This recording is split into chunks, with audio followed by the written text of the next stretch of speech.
शंकर जी ने कहा कि मेरे मंत्र को प्राप्त करके, मेरे ज्ञान को प्राप्त करके ये अमर हो गया और इसको तेरी पत्नी के गर्भ से निकालो, मैं इसको मारूंगा, खत्म करूंगा, ये कहीं कुपात्र को ये ज्ञान ना दे दे। तो व्यास जी कहने लगे, भोलेनाथ एक तरफ तो कहते हो आपकी इस चर्चा से, आपके ज्ञान से ये अमर हो गया, और दूसरी तरफ कहो इसको मारूंगा। अमर को आप मारोगे कैसे? शिव जी तब तो चुप होकर चले गए। फिर ये 12 वर्ष तक माँ के गर्भ में रहा। उन्होंने सोचा क्योंकि ये बहुत बड़ी अध्यात्म ज्ञान बहुत विस्तार है, विस्तृत है, इसमें क्या होता है, कई आप सुनते होंगे स्वप्न आते हैं एक आध को कि मेरा बेटा मर गया था, मरा हुआ है और मुझे दिखाई दिया। वो कहने लगा कि मैं यहाँ रहता हूँ इस घर में, वो घर भी और है, कुछ दिखा है और यहाँ छुप के रहता हूँ। एक बच्चा जो था उसको पुनर्जन्म की याद थी, उसको पुनर्जन्म की याद थी अपने की, और वो 5-6 वर्ष का होते ही अपने पुनर्जन्म की सारी बातें, घर भी, गांव भी, नाम भी, माता पिता के, पत्नी के भी नाम बता दिए। वहाँ जाकर उन्होंने वेरीफाई भी किया कि सचमुच ये वही है। तो क्या बताता है कि उसकी मृत्यु हो गई थी किसी एक्सीडेंट में, और फिर क्या बताता है कि ये जो मेरे माता पिता वर्तमान वाले हैं ये कहीं से आ रहे थे, मैं इनके साथ साथ आ गया और फिर माँ के पेट में प्रवेश कर गया। अब ऐसा कैसे है? ये है तो ये ईश्वर विधान, परमात्मा का विधान है कि जिससे संस्कार है वो उसके आसपास ही रहता है, उसमें गर्भ में भी विश्राम कर सकता है, लेकिन शरीर जब मिलेगा उसको अंदर पेट में भी, जब उसका योग बाल्य की तरफ से ही होगा, तो तब तक वो वहाँ एज ए प्रेत रह ले, चाहे उसको कुछ भी कहो, ऐसे रहते हैं। तो उसको व्यास जी को इस बात का यकीन नहीं हुआ, क्योंकि पेट में ना कोई भारीपन, ना कोई ऐसी बात, तो उनको ये मालूम है कि वैसे भी शरण ले लेते हैं ऋषि लोग, ये पितर बने हुए। ये भी आध्यात्मिक ज्ञान है, तत्व ज्ञान है पुण्यात्मा, धीरे धीरे समझाओ, क्योंकि हमने तो अज्ञान ठोक रखा, आज तक कोई सर पैर कोई पता ही नहीं था किसी भी मार्ग का। ये बार बार कंसेप्ट क्लियर क्यों करने पड़ रहे हैं कि हमने अज्ञान घना सुन रखे है, और आपके मन में न्यू ना आ जाए। जो कथा अगर ये दास सीधी सुना दे तो आपके मन में सैकड़ों क्वेश्चन उठेंगे। तो दास चाहता है कि इस क्वेश्चन वाली बीमारी ने गिल खत्म करता चलो, तो दास के द्वारा दिया गया ज्ञान आपके हृदय में शीघ्र समाओगा। अब व्यास की पत्नी को पता नहीं था कि तेरे पेट में गर्भ में कोई बालक भी है कि नहीं है। उनको पता भी ऐसे ऋषि लोग पितर बनकर पितर रूप में भी प्रवेश कर जाते हैं। जो पितर टाइप होते हैं, जो अच्छी आत्माएं मर गई, वो भूत बन गई, वो भी अपने ही परिजनों के अंदर समाये रहते हैं, लेकिन वो परेशान नहीं करते हैं।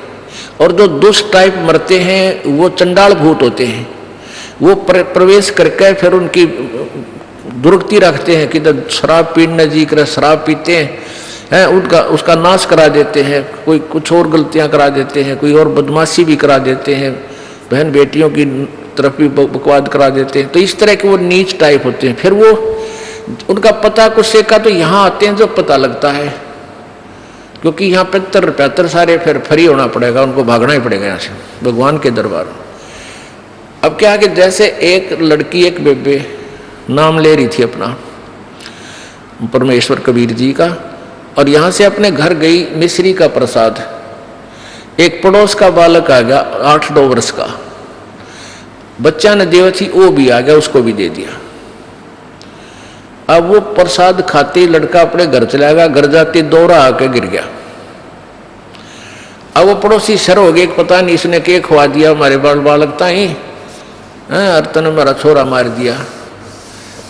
अब वह कहने लगी देखो वैसे तो आप कुछ भी कहो, ये इसे बालक ने मरा तो नहीं, वो फिर ठीक हो गया, लेकिन 2 घंटे के बाद होश में आया।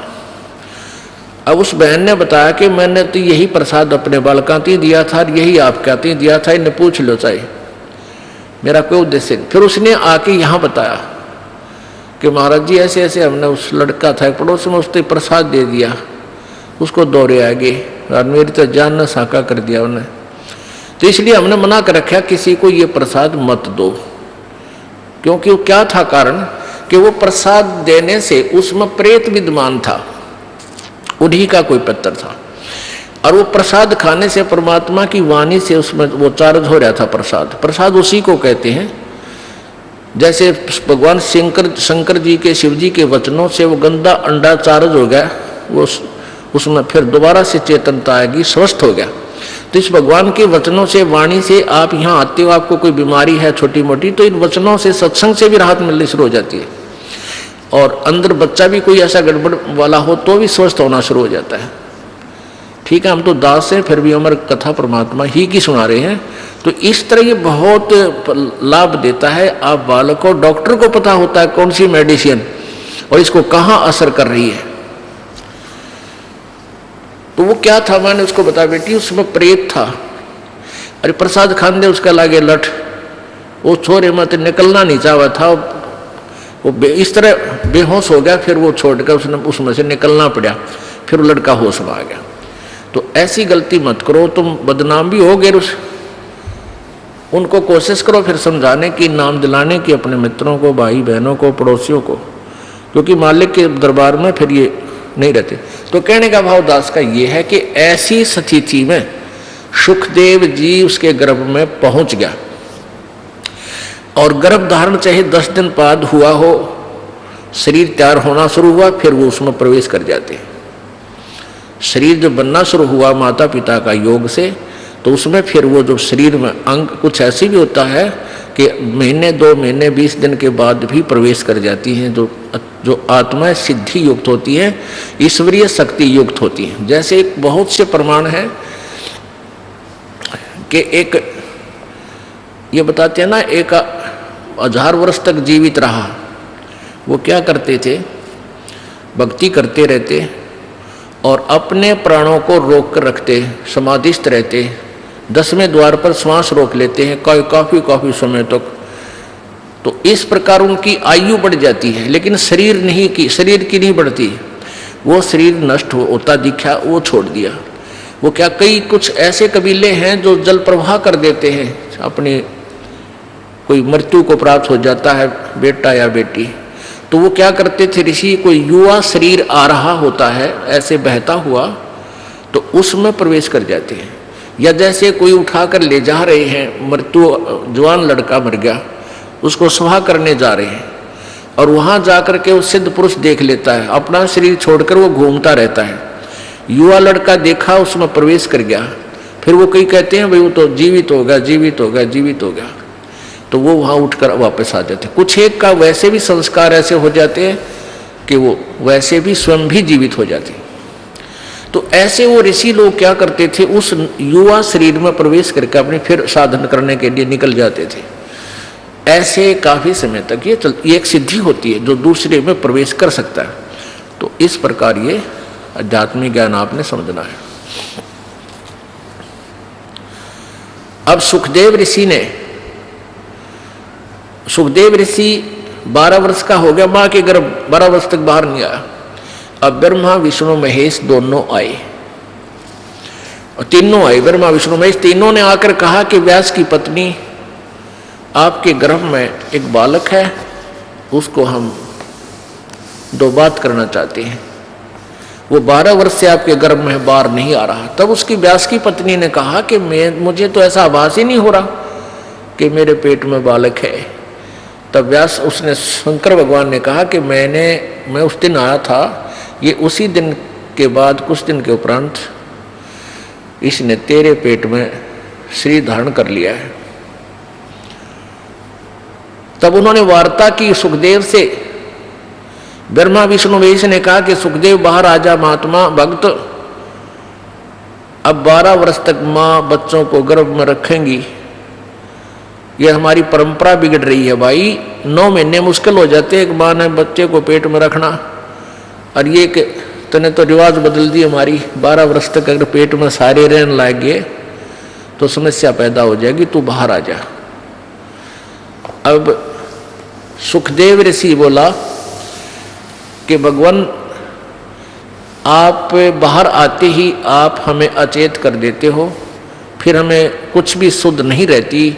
अब मुझे पता है कि मनुष्य जीवन कितना कीमती होता है, ये केवल परमात्मा पाने के लिए, आत्म कल्याण कराने के लिए मिलता है। और बाहर आने के बाद किसी को कुछ भी शुद्ध बुद्ध आपके इन गुणों के द्वारा अचेत कर देने से किसी को भी नहीं रहती। आप अपने इन गुणों को रोक लो, अपनी इस त्रिगुणमयी माया को स्टॉप करो, कुछ देर के लिए बंद करो, तब मैं बाहर आऊं। अब ब्रह्मा विष्णु महेश बोले भाई इतनी तो हमारी भी पावर को नहीं, हमें इसने रोक सके। हम 1 सेकंड का भी 10वां हिस्सा इतनी देर रोक सकते हैं, इससे ज्यादा हमारी पावर नहीं हम इसको रोक सके। तो सुखदेव जी बोले इतना ही रोक लो तुम। कहते हैं तीनों देवा थम भी माया और सुखदेव उधर से बाहर आया। तीनों देवताओं ने या त्रिगुणमयी अपनी माया एक कहते हैं कि तीनों देवा थम भी माया और उधर गर्भ से बाहर आया। सुखदेव सुख में उपजे राई सिंह समोए, 9 नाथ और शद 84 ही संग उपजे थे दोए। 9 नाथ और 84 शद। अब क्या बताते हैं कि सुखदेव सुख से उपजे राई सींग समोए।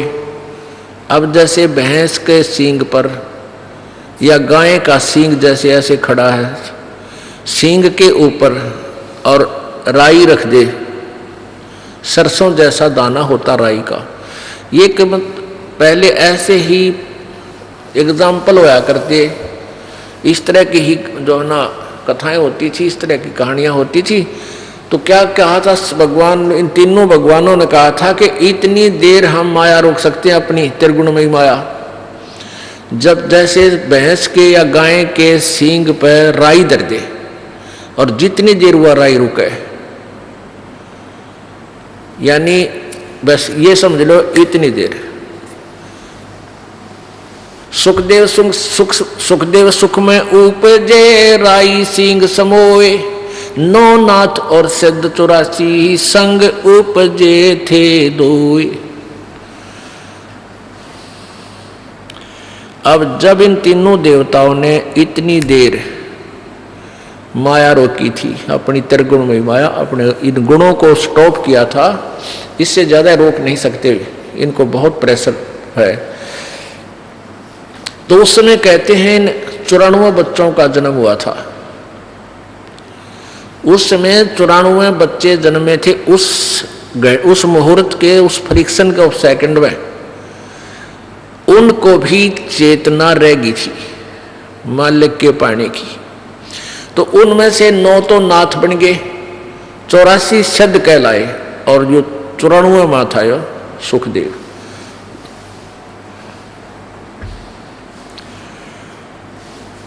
तो सुखदेव जी बाहर आए, उठकर अपनी कमर पर अपनी और नालियों की नो टांग के गेर के कंधे पर स्पीड खींच दी, चल पड़े। अब पुत्र के बारे में, पुत्र का मोह और पुत्र प्राप्ति बड़े सौभाग्य से मानी जाती है, जैसा कि इन लोक वेद वाले ने सबके घर ये इंजेक्शन ला रखा है और सभी पुत्र की इंतजार करते थे। तो 12 वर्ष बाट देखी, मतलब 12 वर्ष के बाद पुत्र आने वाला है। इस खुशी में व्यास जी फूला नहीं समावे, मेरा बेटा होगा, मेरा बेटा होगा। बेटा होया और बेटा उठ कर चल पड़ा।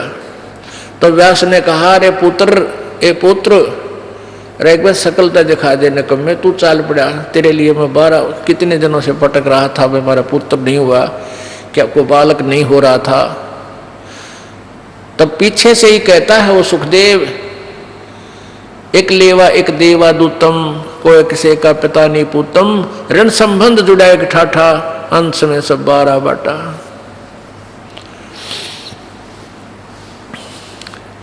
व्यास जी सुखदेव जी कहने लगे, ऋषि जी कोई किसी का बेटा ना और कोई किसी का बाप ना जाने कितनी बार तू मेरा बेटा बन लिया, ना जाने कितनी बार मैं तेरा बाप बन लिया, और ना जाने मैं कितनी बार तेरा बेटा बन लिया, तू मेरा बाप बन लिया। ये तो इनका पीछा छुटवाना पड़ेगा, और मैं ना देखूं तेरे का ना, मुझे भी तेरे में मोह हो गया तो फिर क्या करूँगा।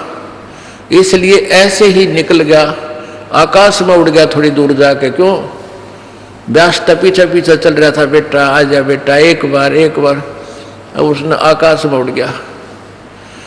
आगे जाके फिर अपनी आप और नाल काट के पत्ते पुत्ते बांध के, पहले तो बालक थे 10-12 वर्ष के, वही अड्डे जाया करते न, तो उसने फिर अपनी साधना शुरू की। उस साधना से पिछले जन्म की बैटरी चार्ज से स्वर्ग में पहुंच जाता था सुखदेव ऋषि। यह स्वर्ग किसे कहते हैं? स्वर्ग एक रेस्टोरेंट होता है, और वहां पर साहूकार, सेठ व्यक्ति, पैसे वाले, धनी ही जा सकते हैं, ना रेस्टोरेंट में गरीब व्यक्ति क्या नहीं जा सकता। जिस तरह पूंजी को ना, जिसके पास पैसे है वो धनी है, वो किसी भी जाति वर्ग का है, यानी यहाँ किसी वर्ग से नहीं, धनी से मतलब है। तो जैसे यहाँ राम नाम के यानी सिद्धि भक्ति पुनों के जो धनी हैं वो स्वर्ग जाते हैं, और स्वर्ग के अंदर अपने पुनों को अक्षीण करके फिर वापस आ जाते हैं। स्वर्ग एक रेस्टोरेंट समझ लो, एक होटल समझो। जैसे गर्मियों के दिनों में यहाँ हरियाणा, राजस्थान, उत्तर प्रदेश, पंजाब, मध्य प्रदेश आदि क्षेत्रों में भयंकर गर्मी पड़ती है मई और जून में, और जिसके पास कुछ पैसे हैं, एक्स्ट्रा सेठ है, धनी है, वो 2 महीने कुल्लू और मनाली हिली स्टेशन यानी पहाड़ी क्षेत्र में चले जाते हैं। वहाँ रेस्टोरेंट यानी होटल में कमरा किराए पर लेते हैं और वहीं खाना खाते हैं, और 2 महीने 10-20 हज़ार रुपये जो वो लेके जाते हैं, उन 10-20 हज़ार रुपये को वहाँ खर्च करके और फिर वापस अपने कर्म क्षेत्र में आ जाते हैं, जहाँ उनकी दुकान, बिजनेस, व्यापार है, और वहाँ 20 हज़ार रुपये अपने खा खर्चाए बर्बाद कराए। अब फिर नए सिरे से फिर माया जोड़ो, 20-30 हज़ार रुपये बच जावे तो फिर कुल्लू मनाली अगले वर्ष फिर गर्मियों में चले जाओ, और फिर जेब कटवा के फिर वापस आ जाओ। तो कहने का भाव ये है कि ये स्वर्ग जो है ये एक रेस्टोरेंट है, और वहाँ यहाँ के पुण्यकर्मी प्राणी ही यहाँ इकट्ठी की हुई माया, धन, पुण्य, उनके आधार से स्वर्ग जाते हैं। तो ये स्वर्ग पर जैसे प्रत्येक शहरों में रेस्टोरेंट होते हैं, होटल होते हैं, तो एक तो कॉमन स्वर्ग है जिसका राजा इंद्र है, और प्रत्येक भगवान, जैसे भगवान ब्रह्मा, भगवान विष्णु, भगवान शिव जी की अलग से राजधानियां हैं, वहां पर भी एक स्वर्ग है। वो इस कॉमन स्वर्ग से भी अच्छा रेस्टोरेंट वहां अलग से है। सब जगह ऐसा उन्होंने अलग से अपना, जो इनके जैसे विष्णु जी के उपासक हैं वो विष्णु लोक में चले जाते हैं, वहाँ उनका रेस्टोरेंट बना रखा है, खाओ खर्चो मौज, यहाँ करो मौज। और फिर ऐसे विष्णु के उपासक विष्णु लोक में चले जाते हैं उनकी राजधानी में, तो वहाँ भी रेस्टोरेंट यानी स्वर्ग है। जो ब्रह्मा जी के उपासक ब्रह्मा के लोक में, देवी के उपासक देवी के उस रेस्टोरेंट में, स्वर्ग में चले जाते हैं, देवी धाम पर बने हुए उस रेस्टोरेंट यानी स्वर्ग में। तो ये सुखदेव ऋषि स्वर्ग में जाता था, सहशरीर चला जाता था, और वहां के व्यक्ति, वहां के जितने भी देव पुरुष थे वो उनकी बड़ा सत्कार करते थे, आदर करते थे कि भी बड़ा सिद्धि वाला व्यक्ति है, ऐसे इसे कलयुग में ना ऐसे समय में और उड़कर आ जाता है। एक दिन वो विष्णु जी के लोक में चला गया। कौन? सुखदेव। उसकी पिछले पुनों की बैटरी चार्ज थी, पिछले पुनों से उसके शरीर में वो सिद्धि शक्ति थी। एक सिद्धि आकाश से उड़ जाई, एक सिद्धि जल पैर न लाई, एक सिद्धि कुछ खावन पीवे, एक सिद्धि जो बहुजुग जीवे। इस तरह ये 24 सिद्धियां हैं। उनमें से एक आकाश में उड़ जाने वाली सिद्धि सुखदेव को प्राप्त हुई, और हल्दी की गांठ से पंसारी बन गया, महर्षि सिद्ध बन गया। अब वो विष्णु लोक में पहुंच गया, जो कारण अला अला वो वहां पहुंच गया। अब जो ही विष्णु लोक में वो पहुंचा तो वहां स्वर्ग में पहुंचा, उस रेस्टोरेंट यानी रेस्ट हाउस में, वो वीआईपी रेस्ट हाउस। वहां जाकर उसने पहरेदारों से, नौकरों से, पार्षदों से कहा कि मैं पृथ्वी लोक से आया हूं, सुखदेव ऋषि मेरा नाम है और मैं स्वर्ग में जाना चाहता हूं। अब उनने वहां जो गेट कीपर थे, सेवादार थे, पहरेदार, पौलिया बोलते हैं, यानी जो डोडी में जो बैठे रहते हैं, उनसे जाकर कहा तो वो कहने लगे जी ठीक है आओ ऋषि जी, आपके गुरुजी कौन है।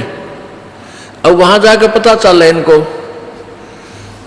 जैसे अगर मान ले को डुप्लीकेट गुरुजी भी होगा किसी का, उसको वापस भेज दिया जाएगा, और गुरु नहीं है तो भी। तो उसने वहां पूछा कि तुम्हारा प्रताप जी का गुरुजी कौन है, फिर वो रजिस्टर में मिलाओगे, वो मान्यता प्राप्त है कि नहीं है। सुखदेव ऋषि कहने लगा मेरा कोई गुरु नहीं है। पार्षद बोले ऋषि जी फिर आपको अंदर जाना अलाउड नहीं है। अब सुखदेव ऋषि कहने लगा क्यों भाई, ऐसी कौन सी बात है, गुरुजी बनाना क्या आवश्यक है, जब मैं बगैर गुरु बनाए ही यहाँ आ गया हूँ, गुरु बनाए हुए भी यहाँ आते हैं। तो बोले जी हमने तो इस बात का पता नहीं क्यों आवश्यक है क्यों नहीं, पर आदेश भगवान विष्णु जी का है कि जिसका गुरु नहीं है वो स्वर्ग में प्रवेश नहीं कर सकता, इस रेस्ट हाउस में नहीं जा सकता।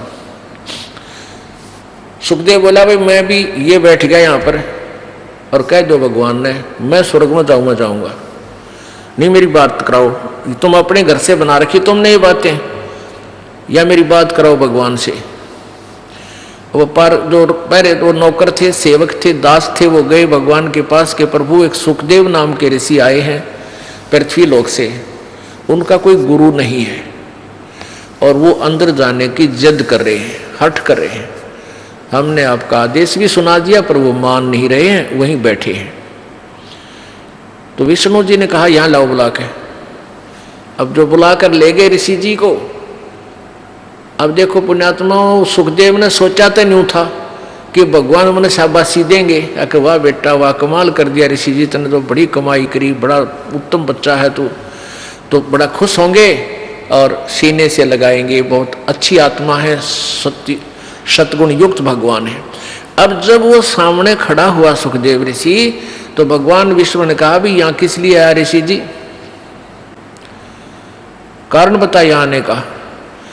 जब चेहरे पर वह रौनक ना देखी भगवान का, वह आधा फ्यूज तो उड़े हो लिया, बात तो बिगड़ गई। कहने लगा भगवान मैं रेस्ट इस स्वर्ग में एंटर करना चाहूँ था, आपके पार्षद ना करने देते। भगवान ने पूछा अपने नौकरों से भाई क्यों नहीं जाने देते ऋषि जी को, क्या कारण है। पार्षदों ने बताया, उन सेवादारों ने बताया कि भगवान इन गुरु को नहीं बना रखा, ये विदाउट गुरु है, निगुरे हैं ये।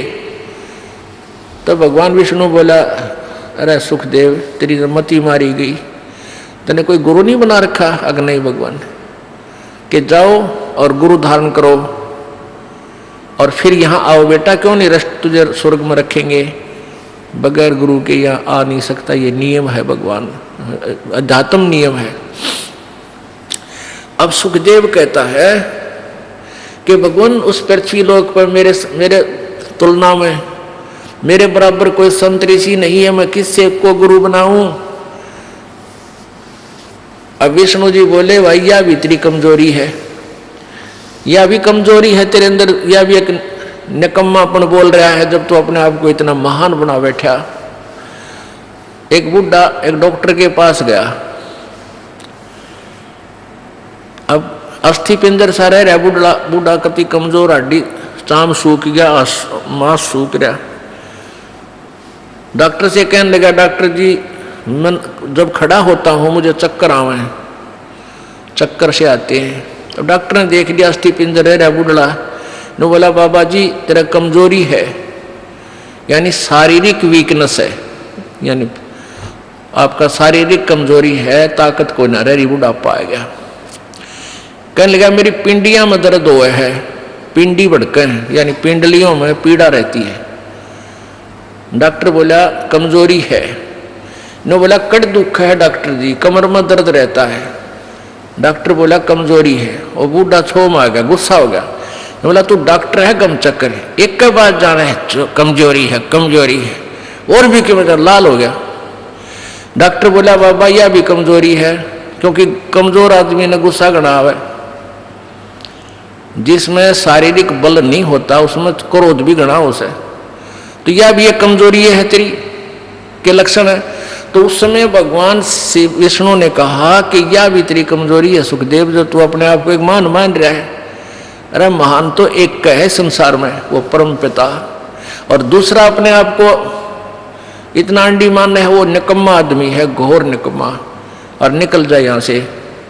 और कहा अब जाके राजा जनक को गुरु बना, राजा जनक से उपदेश ले, वो आज के वक्त में मेरे सत्र का और स्वर्ग सत्र का वो मान्यता प्राप्त गुरु है। अब वहां से तो मुंह लटका कर चल पड़ा। अब आ गया उस इंद्र वाले स्वर्ग में, कॉमन स्वर्ग में। अब वहां जब वो पहले आता था तो चेहरा न्यारा खिला हुआ होता था।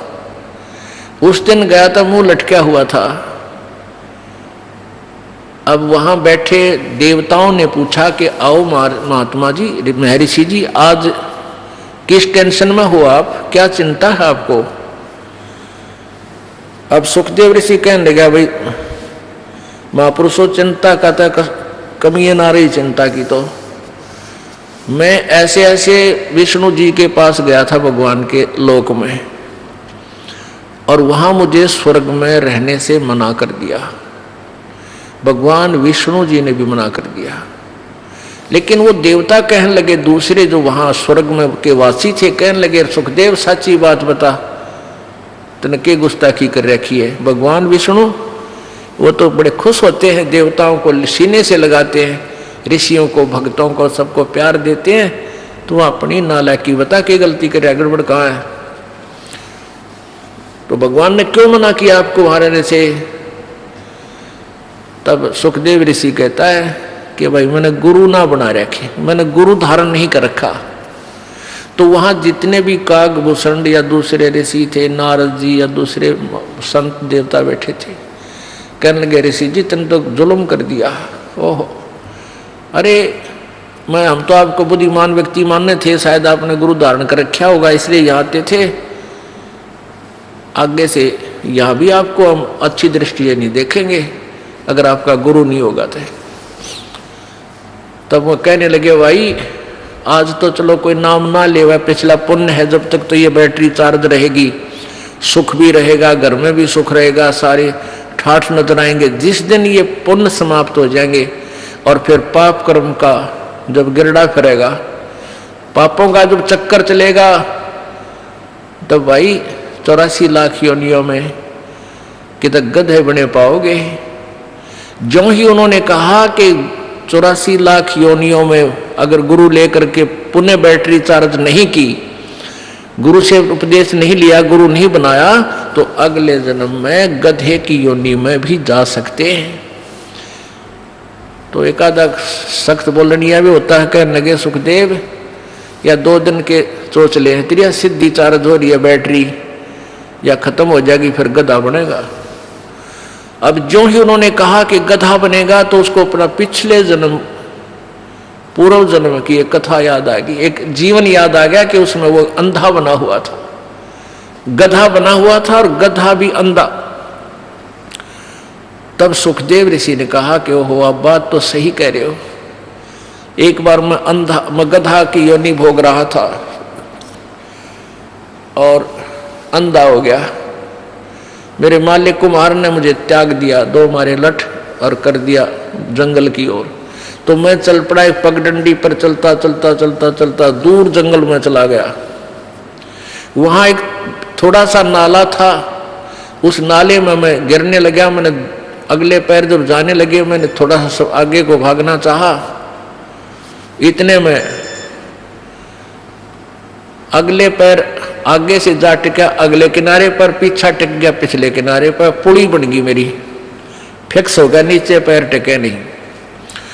तो वहां इक्का दुक्का आदमी आवा था, क्योंकि दूर स्थान होने के कारण वो मेरे ऊपर पैर रखे और पार हो जाए। उनने मैं पुल बना दिया।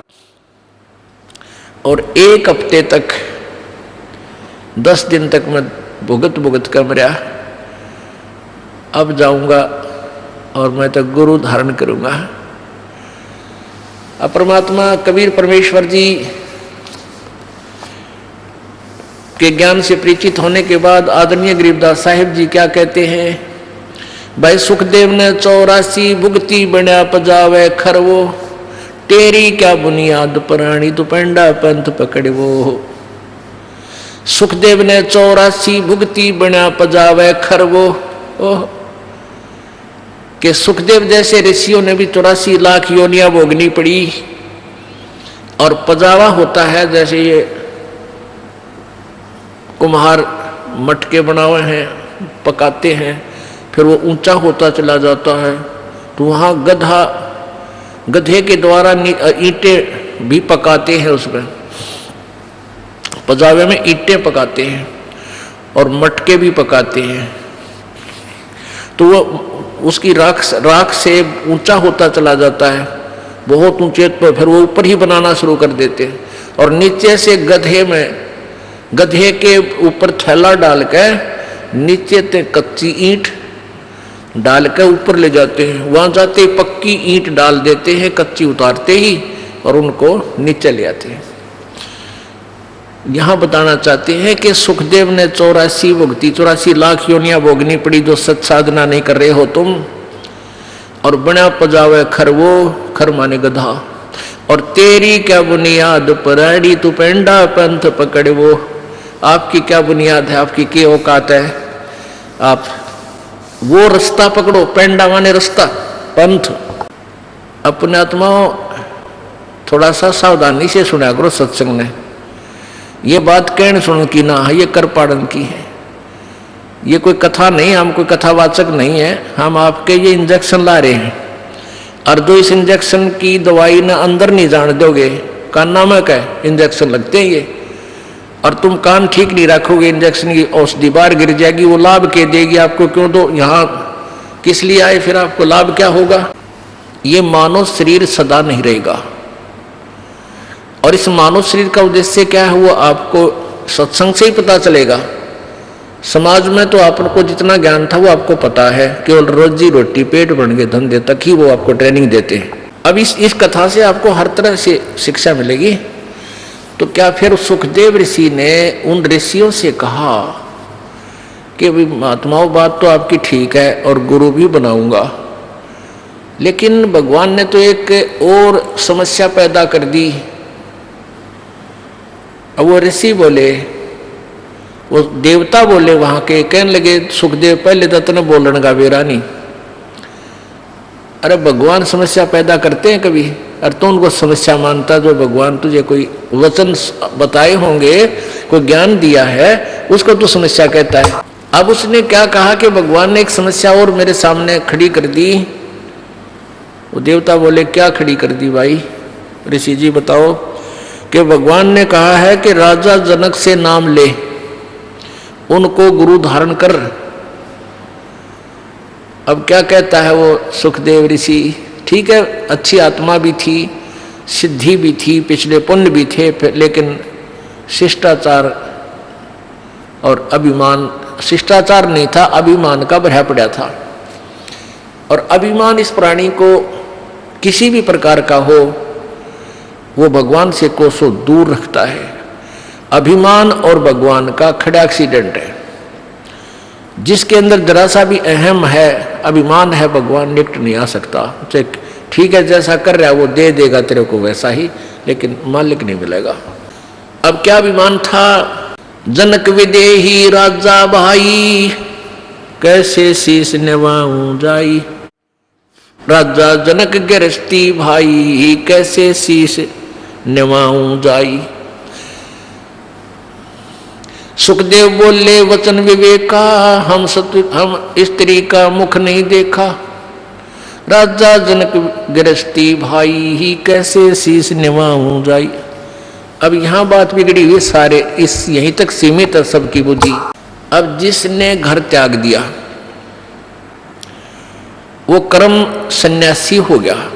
बालक त्याग दिए, राज त्याग दिया, जंगल में जा बैठा, वो कर्म सन्यासी है।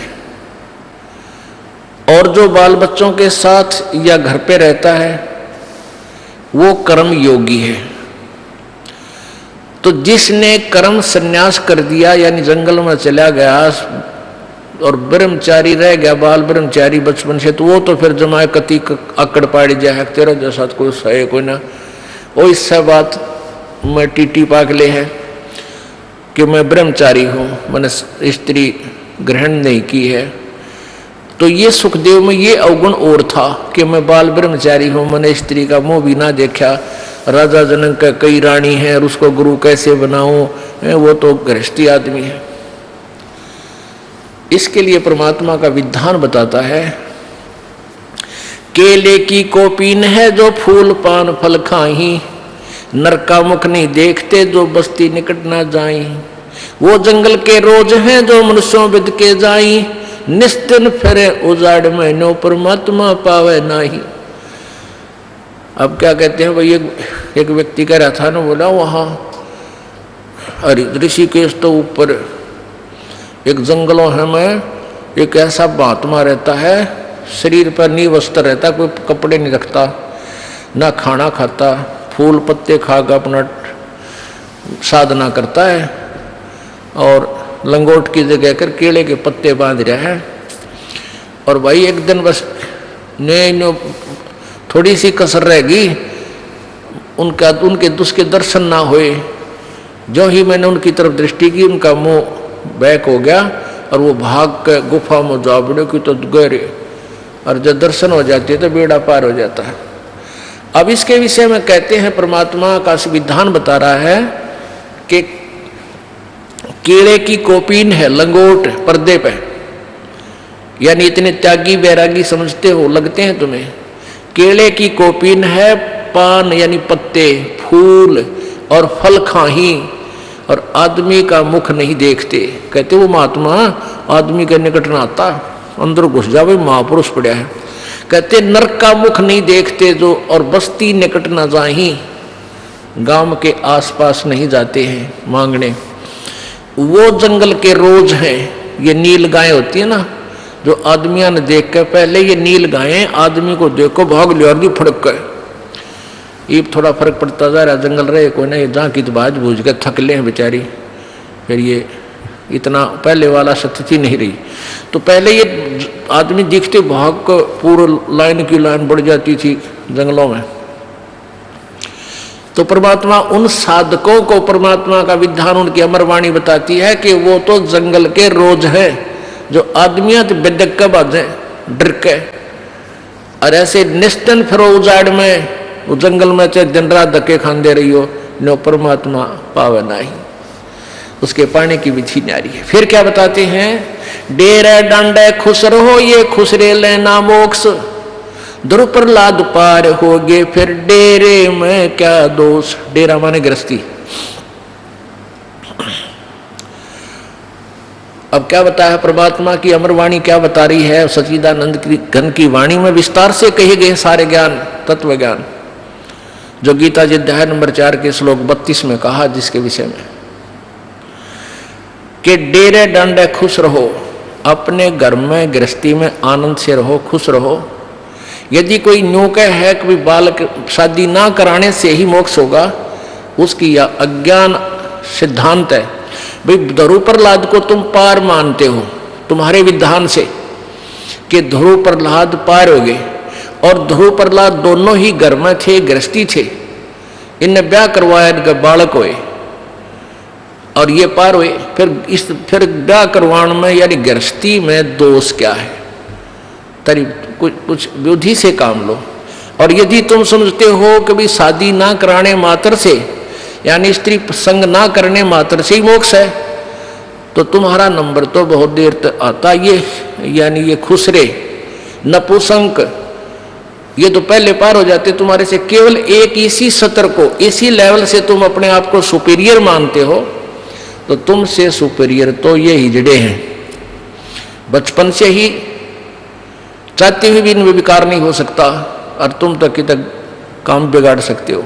तो कहने का भाव ये परमात्मा का कि परमात्मा की भक्ति चाहे खुसरे करो और चाहे ब्रह्मचारी करो और चाहे शादीशुदा करो, लेकिन दुराचार बुरा है तो सबका काम बनेगा, लेकिन शास्त्र अनुकूल हो। अब यहां समस्या और आ जाती है। गीता जी अध्याय नंबर 3 के प्रारंभ में ही 8-9 श्लोकों में स्पष्ट किया है कि एक तो कर्म सन्यासी, एक कर्मयोगी। कर्मयोगी जो बाल बच्चेदार गृहस्थी है, कर्म सन्यासी जिसने घर त्याग दिया, यानी काम छोड़ दिया, अपना बैठ कर केवल हठ योग को साधना पर लाग रहे हैं। वैसे तो यदि उनकी शास्त्र अनुकूल साधना नहीं है, दोनों ही व्यर्थ हैं, अश्रेयकर, वो श्रेयकर नहीं है, अच्छी नहीं है। और फिर भी यदि शास्त्र अनुकूल साधना भी कर रहे हैं, उनमें भी मान ले उनके अंदर भी ये त्रुटि है कि मान लीजिए जैसे एक गृहस्थी वही साधना कर रहा है शास्त्र अनुकूल, और एक कर्म सन्यासी कर रहा है जंगल में बैठ कर उसी साधना, तो उन दोनों में से भी गृहस्थी फिर भी ठीक है, क्योंकि उसमें अभिमान को ना, अभिमान नहीं है तो कोई संत आकर के कभी ना कभी उसको ज्ञान भी दे देगा। और जिसने कर्म संन्यास कर दिया, जंगल में चला गया, बाल ब्रह्मचारी कहता अपने आप को, या वैसे बालक त्याग कर चला गया, उसमें ये सबसे बड़ा अवगुण हो जाता है कि वो मानने को दूसरे की अभिमानी हो जाता है। तो इनसे कहते हैं वो कर्म योगी अच्छे हैं, श्रेष्ठ हैं। श्रेष्ठ क्यों है? क्योंकि उसकी तुलना में, क्योंकि वो मान जाएंगे, भगवान की भक्ति कर लेंगे। एक बार क्या था कि अब कर्म सन्यासी और कर्म योगी की भी करना पड़ेगा, थोड़ा डिस्क्रिप्शन देना पड़ेगा, इसका विवरण सा उदाहरण। पहले ये दास ज़्यादा विस्तृत से नहीं बताता था, नो खुल कर बता भाई, जैसे जिन्हें शादी नहीं करवाई वो कर्म सन्यासी हैं, यानी जो काम छोड़ गए। और फिर कथा आती हैं, जैसे राजा जनक भी शादीशुदा था, बाल बच्चेदार था, यो पार हो गया, ध्रुव भी पार हो गया, प्रहलाद भी बाल बच्चेदार था, पार हुआ, गरीबदास जी बाल बच्चेदार थे, पार हुए। और ये ऐसे ऐसे जो शादी नहीं करा रहे थे, ब्रह्मचारी रहते थे, ऐसे करते थे, वो नरक गए। तो यहाँ एक भगत आ रहा है सेवा में राजस्थान से, 8-9 वर्षों से हमारे साथ ही रह रहा है। उसने ये सत्संग सुन लिया, वो केवल अपना उद्देश्य यही लेकर आया हुआ है कि मैं अपना पीछा छुड़वाऊं। उसका वैसे रामकरण नाम है, हमारे यहाँ रहता है आश्रम में। तो उसने 2-3 बार कुदरती ऐसा सूत बैठ गया, शॉर्टकट में वो बात ऐसी बतानी पड़ गई, तो उसका वहम हो गया कि भाई जो शादी करावे हैं वही पार होंगे, और जो शादी नहीं कराता मैं तो रह गया। फिर तो उसने सोचा तो बात बिगड़ेगी, यानी उसका उद्देश्य जो था परमात्मा पाना चाहिए, चाहे ब्याह करवाना पड़ जाए, मैं ब्याह भी शादी भी करवाऊंगा। तो उसने एक भगत से कहा, बोला मैं तो घर जाऊंगा, और उसकी गर्दन में डिफेक्ट है, ऐसे ऐसे करता है वो हर दिन में, वो कोई या भी रजा है दाता की, भगवान का नहीं गणा लगेगा तो थोड़ा बहुत बड़ा रहता है डिफेक्ट शरीर में। तो उसने मेरे से कहा, जी रामकरण घर जान की कहे। मैंने सोचा भाई किसी बालक ने आपस में कवा सुनी होगी, या कोई अभाव बच्चे को ना होना चाहिए, यहाँ हमारे आया हुआ है रह रहा है। मैंने उसको बुलाकर पूछा, मैं बेटा कोई दुख है, किसी ने कुछ कह दिया तेरे थे? ना जी। मैं और क्या करेगा? बोला ब्याह करवाऊंगा। भाई तेरी नाड़ तो काम करने का तो ना नो तेरी नाड़ करे न कित पंगम पांदे है तो नो। बोला जी मेरा मोक्ष ना हो, उन्होंने नो सुना है, जो ब्याह करवा उसका मोक्ष होगा। अरे तरह के जब ये फिर उसको समझा, बेटा उद्देश्य ब्याह से नहीं है। कर्म सन्यासी वो होता है जो जंगल में चलाएगा, काम का हाथ अराठियों करके बैठ जाता है। आप तो आश्रम में रहकर भी कर्मयोगी हो, सारा सेवा करते हो। अब वो जूतों की सेवा कर, जोड़ा घर में सेवा करे जूतों वाले में, और सेवा भी करे, जब भी फुर्सत मिलता है अपना बैठ कर भजन करता है वो क्योंकि ये ज्ञान को इसलिए दास चाहता है, हर कंसेप्ट एक बार क्लियर करता चालों कदे कोई रह जाए दूरा, फिर ऐसे कमजोरी रह जाए बच्चे में। तो भाव ये नहीं होता कि शादी करवाओ या ना करवाओ। जैसे पहले हमने देखा गामा में एक घर में 6-5 लड़के हुआ करते, एक ब्याह जानदार, बाकी सारे बिना ब्याह थे। तो वो भी कर्म योगी थे, वो धंधा करा करते अपना, कोई पाली जा रहा है, कोई आड़ी जा रहा है, कोई कुछ कर रहा है, कोई किस। तो ऐसे था। वो भी कर्म योगी थे, कर्म सन्यासी नहीं थे। तो कहने का भाव ये है कि अब परमात्मा कह रहे हैं, अब सुखदेव को ये अभिमान हो गया कि मैं तो बाल ब्रह्मचारी और राजा जनक गृहस्थी भाई और कैसे शीश निभाऊं जाई, ये अभिमान और है नकलियों में जो घर छोड़ के आंडे हैं, लाल कपड़े पहन गए। ये मैं सुना करता, इनके पास जाता था, बैठता, तो एक दूसरे ने कहते थे तू गृहस्थी को अपने पास बैठाता है, यानी उनका आसन होता था, जैसे एक चारपाई पर बैठ गया एक बाबा जी, और उसने को बैठा लिया अपना लाडला सा चेला भी अपने पास, घर वाला अकाजा भाई। दूसरा देख लेना, उसने जाते घेर दे, क्योंकि तूने गृहस्थी को अपने बराबर बैठा लिया। तो संत में और गृहस्थी में क्या अंतर रहा, ये तब वैसे यहाँ तक उलझ पुलझ हो रहे थे। तो वो ही बीमारी राजा इसमें सुखदेव ऋषि में थी कि मैं तो एक बाल ब्रह्मचारी, मैं गृहस्थी में, और वो राजा जनक एक राजा और ऊपर से फिर गृहस्थी। एक नारी त्याग दीनी 5 नारी गैलवे। ये नारी घर ने त्याग के कौन जाता है, जो ये महसूस करता है कि मेरी भक्ति में मेरी पत्नी बाधक है,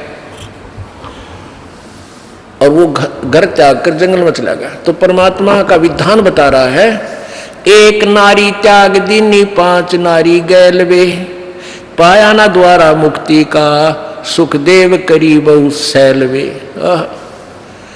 एक नारी त्याग दीनी, भक्ति में बाधक जो पत्नी थी वह तने एक त्याग दी, और ये 5 और रही, काम क्रोध मोह लोभ अहंकार।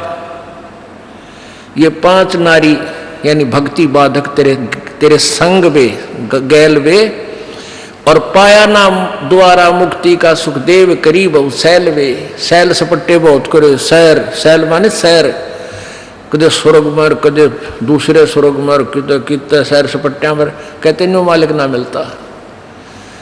वो कैसे मिला, कबीर परमेश्वर कहते हैं, गर्भ योगेश्वर गुरु बिना भाई लाग्या हर की सेव, कह कबीर बैकुंठ से फेर दिया सुखदेव। गर्भ योगेश्वर यानी मां के गर्भ में ही इतना ज्ञानी पा की गया था। वो गर्भ योगेश्वर सुखदेव कहते हैं स्वर्ग में चला गया बिना गुरु के, वहां से उसको वापस फेर दिया, वापस पटक दिया। गर्भ योगेश्वर गुरु बिना वो लग गया हर की सेव, कह कबीर बैकुंठ से वो फेर दिया सुखदेव। राजा जनक गुरु किया फिर किन्नी हर की सेव, कह कबीर बैकुंठ में वो उलट मिले सुखदेव। वो फिर स्वर्ग में गए राजा जनक को गुरु बना के। अब राजा जनक कैसे गुरु बनाया, अब सुखदेव वहां से चलकर आ गए स्वर्ग से, उन ऋषियों से वार्ता करके, देवताओं से। उसका फिर भी ना जची आवा तक अपने पिताजी के पास चलता हूं। व्यास जी बड़े पहुंचे हुए हैं, चारों वेदों का राइटर हैं, और ऐसे ऐसे बड़े महान आत्मा है हमारे पिताजी। अब उनसे मिलो। देखो गरता अंडी पाक के गया था कि मैंने बाप का मुंह भी देखो कि जब मेरा मुझे ममता हो जा। ये उनकी अपनी लोक वेद था, अपनी सोच थी। अच्छी सोच होते हुए भी डिफेक्टिव थी, क्योंकि वो सुचारू नहीं थी, वो शास्त्र अनुकूल नहीं थी। अभिमान हो गया कि मैंने पिता का मुंह भी नहीं देखा, चल पड़ा। और फिर पिताजी के पास आना पड़ा। सुखदेव के पास आया ना, सुखदेव अपने पिताजी व्यास जी के पास आए और कहा, पिताजी प्रणाम। कहा गया पुत्र, कहा गया पिताजी। बड़ी खुशी हुई, सीने से लगाया, पिता ने प्यार किया, बैठा दिया, भाई घने दिन में आया है बेटा। फिर कहने लगा, पुत्र आज कुछ मायूस से नजर आ रहे हो, टेंशन किस बात की है आपको? अब सुखदेव ने सारी कथा बता दी कि ऐसे ऐसे भगवान विष्णु के लोक में गया था, उन्होंने नहीं मुझे स्वीकार किया और कहा गुरु बनाओ। और गुरु जी गुरु बनाने के लिए भी राजा जनक को कह दिया। अब राजा जनक गृहस्थी, बाल बच्चेदार, मैं कैसे जाऊं। अब देखो, जब उन देवताओं के पास स्वर्ग में सुखदेव ऋषि ने ये प्रश्न किया कि भगवान ने मेरे सामने एक समस्या उत्पन्न कर दी, तो देवता कहने लगे, पता लगा कि समस्या क्या है कि राजा जनक से उपदेश ले। तो अब यही प्रश्न उसने अपने पिताजी से किया कि नाम तो मैं लूं पिताजी, लेकिन मेरे सामने भगवान ने एक समस्या पैदा कर दी, मेरे सामने एक समस्या उत्पन्न कर दी। तो सुखदेव उस व्यास जी के ये वचन सुनते ही हृदय में पीड़ा हुई कि बालक तो ठीक ना बोलता, ये ऋषि वाले लक्षण इसमें लग नहीं रहे। जो भगवान को न्यू क्या समस्या पैदा कर दी, भगवान समस्या पैदा करते कभी मन में सोचा ही था। फिर भी अपने रोक कर कहा कि क्या बात होगी पुत्र, कि भगवान ने कहा कि राजा जनक से उपदेश ले ले। राजा जनक तो बाल बच्चेदार, कई रानियां उसके हैं, और मैंने स्त्री का मुंह भी नहीं देखा, मैं बाल ब्रह्मचारी, अब एक गृहस्थी को क्यों कर शीश निभाऊं, मैं तो मैं ऋषि। अब सुखदेव व्यास बोला, भाई तेरा जन्म किस तो हुआ है, आपसे यानी मेरे पिता और ये हमारी माता जी, फिर हम के हैं भाई, हम गृहस्थी को ना, तो मेरे सामने क्यों शीश निभाया फिर आके। तो भाई लग गया था अच्छा बच्चा, लेकिन सुखदेव ने कुछ नहीं करी बेटा। मैं सोचू था मेरा बेटा मेरा नाम रोशन करेगा और महान बनेगा, जब इतना त्याग किया, मैंने अपने दिल पर पत्थर रखा, पुत्र के मोह में कई दिन तड़पता रहा, आहार भी नहीं किया, फिर भी न सोची चल अपना कल्याण करवा लेगा। तू तो नरक में जाएगा और गधा बनेगा, नालायक तने करके रखा है, अभी तक तूने गुरु नहीं बनाया। और फिर ऊपर से कहता है कि भगवान ने समस्या पैदा करती, भगवान ने तो तेरी करड़ाई टाल दी, और जाकर नाम ले ले नालायक, उस महापुरुष के चरणों में गिर जा। भगवान का आदेश और भगवान पाना चाहे और उसके आदेश का पालन नहीं कर रहा, कहाँ ठिकाना तेरा। संत ऋषि साधु किसी सतर के भी क्यों ना हो, वो बोलिया करे सुर में, नो क्या करे डूम की रोएगी तो सुर में रोएगी। तो ये हमारे जो संत साधक ऋषि जो जैसे उन्हें किसी सतर का ज्ञान है, वो बोलिया करे एक के सुर में, भाई गुरु तो बनाना ही पड़ेगा। और इतना भी मान, भगवान का आदेश और उसी के पास जाना चाहता, फिर गुरु ने उसका पालन नहीं करा, डबल डिफेक्ट हो गया तेरे में।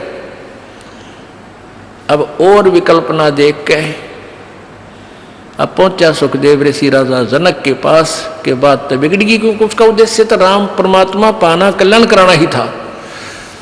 इसलिए उसने फिर अपना वो मान भी त्यागना पड़ा। अब जिसने भगवान से है तो धीरे धीरे सेट तो हो जाएगा, और जो कति नास्तिक है, डबल नास्तिक साकेट, उसने फिर वो समझावा कैसे। अब राजा जनक के पास पहुंचा, साधु वेशभूषा, लाल कपड़े, फिर तो सेट हो लिया था ना, ऋषि बन गया था, बड़ी बड़ी दाढ़ी और जटा। अब राजा जनक गृहस्थी था, राजा था। राजा में जैसे गीता में लिखा है ना 3 अध्याय में कि गृहस्थ कर्म योगी में अभिमान नहीं होता, इसलिए वो कर्म सन्यासी से ठीक श्रेष्ठ यानी कुछ अच्छा है। तो यही होता है गृहस्थी में, चाहे वो राजा भी हो और चाहे आम व्यक्ति है, भक्त है, परमात्मा से परिचित है विधान से, तो उसमें नम्रता होती है। आय का आदर करे और चलता निभावे शीश, और तुलसी ऐसे मीत से कोई मिलना विश्व बीस। आय का आदर नहीं, नाने नन मैंने तुलसी वहाँ ना जाइयो चे कंचन वर्षा में। ये जो तुलसी जी की जो वाणी है, ये व्यवहार में ज़्यादा है। अब कई यहाँ इस बात को ये यहाँ लागू नहीं होती सत्संग में, यहाँ तो ये लागू होती है कि संत मिलन को चाली जाइए तजमाया अभिमान, और जो जो कदम आगे रखे ओहे एक समान है। यहाँ तो कोई आदर मान अपमान करो को ना कोई, मम संत शरण जगत जान छोई। यहाँ आप आते हो परमात्मा पाने के लिए इस दास के पास, आपको यहाँ कोई उलट सुलट बोल भी जाता है कोई, उसकी परवाह नहीं करनी, जिसने भगवान चाहिए। मान अमान करो क्यों ना कोई, चाहे समाज वाले भी आपका मान अपमान करें। और मम संत शरण जगत जान छोई, यानी यहाँ थोड़ी सी अपने अपने विचारों में भी अंतर होता है। ये परम संत पूर्ण परमात्मा के विचार हैं और वो तुलसीदास के एक व्यवहारिक विचार हैं। लेकिन यहाँ थोड़ा सा लागू होता है कि गृहस्थी के पास कोई भी आता है तो सबसे पहले प्रणाम करे। सतसाहिब, जैसे हम सतसाहिब बोलते हैं, मान ले कोई राम राम बोलता है तो उसको राम राम ही में उत्तर दे देवे। नमस्ते करता है तो नमस्ते जी, आओ बैठो, तो उसका आदर सत्कारी स्वाभाविक गुण होना चाहिए गृहस्थी में। तो ऐसे वो जो कि पहले वाले सभी में ये विद्यमान था। तो राजा जनक खड़े हो गए सिंहासन छोड़कर, जब एक ऋषि जी उनके द्वार पर आए, साधु वेशभूषा